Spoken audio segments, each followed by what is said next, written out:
Hey guys, what's up? I'm Savanna Little, the owner-driver of the number 916 Injuku Racing LS 350Z, and we're here today with Konig at HyperFest 2022.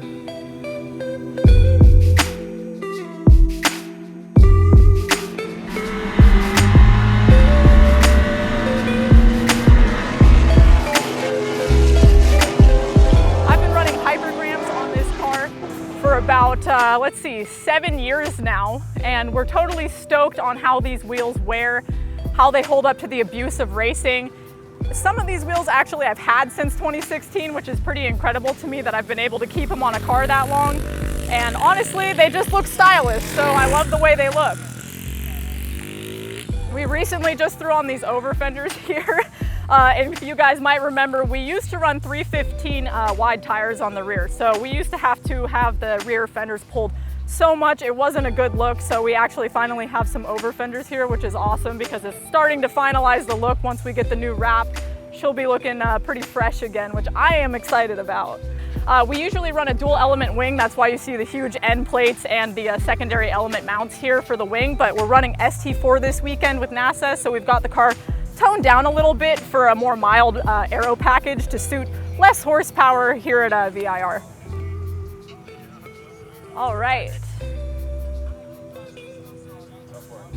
So what we've got here, pretty much simple trunk mount battery. I've been running excess power batteries in this car, same thing since about 2016. This battery actually we put in the car for SEMA in 2016 and it's still in here kicking, which is amazing. 10 out of 10 would recommend. Everything else in the back here is pretty simple. We've got our fire suppression system, keep us nice and safe, and then our custom roll cage from Injuku Racing that was also done back in 2016 when we first built the car. And in the interior, we have all of our safety cell, obviously, OMP HTER carbon, probably my favorite piece of the interior here because it's just a work of art. We run OMP belts as well. And we have this grip royal wheel. I think I've had this thing, again, I'm gonna say 2016 a lot in this video because this car was built back in 2016, but had this steering wheel here from them and it's like an OG piece. I feel like if I ever do write this car off or sell her, that this piece is gonna be something I keep on the wall and probably gonna mean a lot to me, so always feels a little bit sentimental in here looking at it. This car has no brake booster, no ABS, no traction control. It's all about driver capability. So we actually run a Wilwood pedal box here with the dual master cylinder setup. It's very tunable, but definitely takes a little bit of getting used to not having the ABS to lean on when you need it.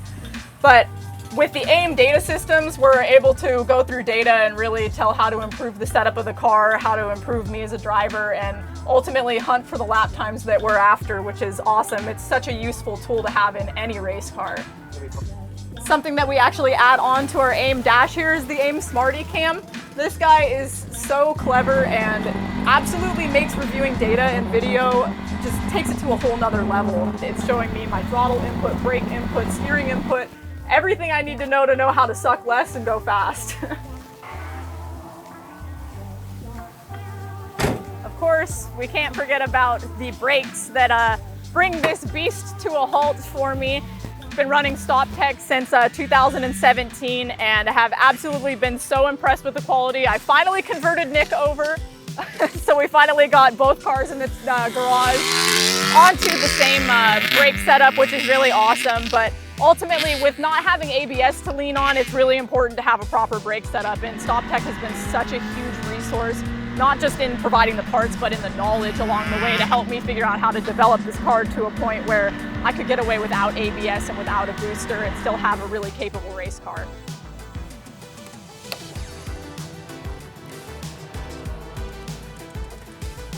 And here we have the pinnacle of the build, the LS Swap. So originally this car ran an LS3, just a crate motor from Summit Racing.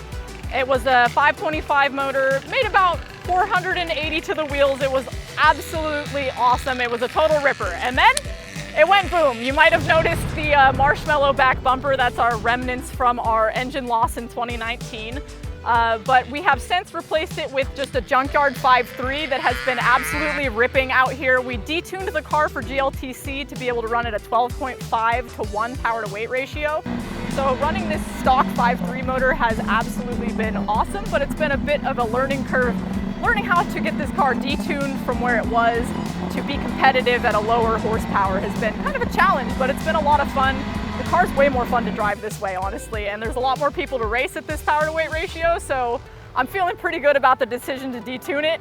That being said, we do have a Texas Speed 427 sitting at the house just ready to go in, and it's been really tempting to drop it in, but we're gonna finish out this season with the 5.3 with GLTC, and then we're working on another GLTC build, which we may or may not talk about later, but that'll be replacing this car, and then she's going to become a dedicated drift car with the 427, and it's gonna absolutely rip. So I am so stoked on that.